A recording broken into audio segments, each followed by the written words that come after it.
Welcome back to Relay Gun Adventures and to a quick first look at the Pard FD1 night vision clip-on, which is a front end clip-on.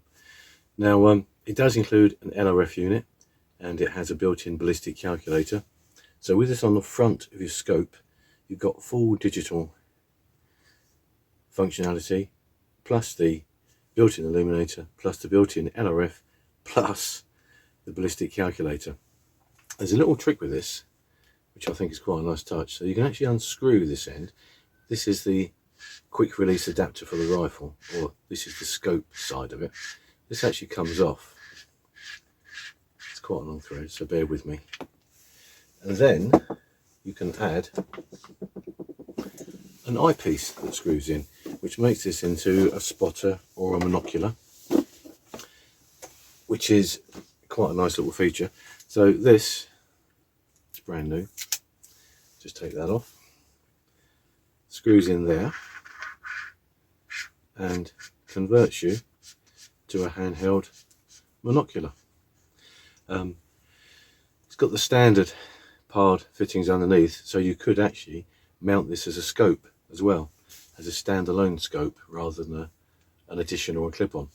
So there's a 3-in-1 usage there, and there you go. It's quite a nice little bit of kit. The controls on this mounted on the side at an angle about 40 degrees there, which makes them very accessible. They're easy to manage. It's not too difficult to work out which is which once you get used to it. The battery housing is here, and that takes the standard batteries that most of the Pard units take. Certainly all of the night visions take the same battery, which is a Pard branded version. Very cheap to buy extra batteries and replacements. You can charge the battery on the unit if you so wish. Personally I don't, but you can. The throw lever here actually folds, so you can tuck it out the way when you're not using it, and you can have it out when you need it, and it's a nice smooth action, really nice actually, and just fold it back in out the way when it's not in use. Power button is here on the back, which is quite a good idea because you're going to be handling these buttons around here. That's nicely away from those. The lens cap is quite positive too. The entire construction's aluminium. There's a really nice feel to this. It does feel very substantial, very solid. As usual, the infrared is focusable, which again is quite important. It's got a bit of Picatinny on the side there, so you can mount an extra illuminator should you feel the need, without having to put any extra fittings on your scope or your rifle. Small and compact, and I'll just convert it back to a clip-on just so I can show you how small and compact. There's a couple of pins on here which line up so that you put this back together in the right configuration. The screen inside here is tiny, smaller than a postage stamp, so that's why there's a magnifier supplied, so it can be used for a scope. Now the actual quick release rifle fitting or scope fitting is this, and it comes supplied with a good number of plastic inserts or shims, which allow you to make it fit just about any size scope that you might want it to. I can get it to fit pretty much all of mine, no real issue at all with that. Quick release because it's got this lever that you just lock on. Once it's locked, it's on there. Now you can leave that then on the scope, and you can fit this. This is going to make myself look silly now, isn't it? There we go.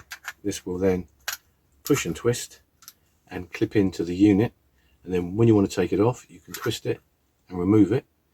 This can stay behind, or you can just flick up the lever and take the whole thing off. Personally, I flick up the lever and take the whole thing off as a general rule.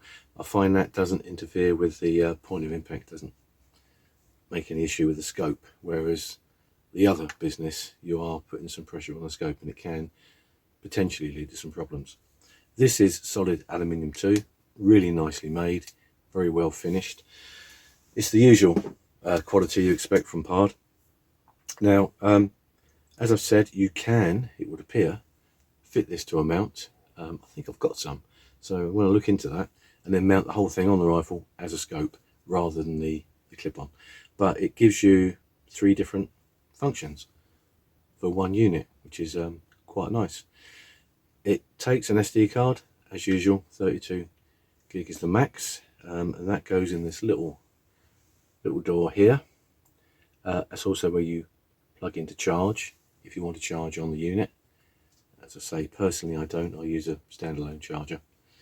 Also, I don't leave the batteries in. I'm not using them. Maybe I'm overcautious, but that's just the way that I do it.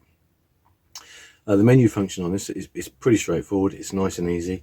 I'm going to do a full review where we'll take some video through the unit and we'll look at some live targets.